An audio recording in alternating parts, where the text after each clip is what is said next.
এখানে কিছু পড়াশোনা করছে? পড়াশোনা করছে জান্নাত মোহাম্মদ নিয়ে আরও খারাপ আলাদা ওদের তো বেগম রোকেয়ার নাম কি ছিল ওই সময়? বেগমের নামই তা কি নাম বেগম রোকেয়া ছিল। এইটা তার জন্মস্থান, জন্মস্থান বাবার জায়গা হয়েছে। বাবার বাড়ি এটা, শ্বশুরবাড়ি কলিকাতা। শ্বশুরবাড়ি কলিকাতা। ওই যে আসি নেখাই আসবেন ছবি তুলে। আপনার কত থেকে আসছেন? আমরা বগুড়া থেকে আসছি, সিলেট থেকে আসছি। বগুড়া সিলেট থেকে? হ্যাঁ।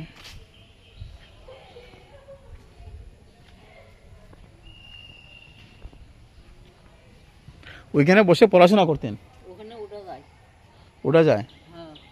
ওইখানে কলিকাতা নেখাই আসে যাওয়া যায়।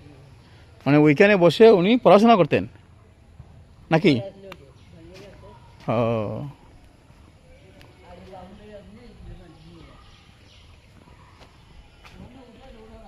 এটা জেলা পরিষদে সৌজন্যে বানানো তো।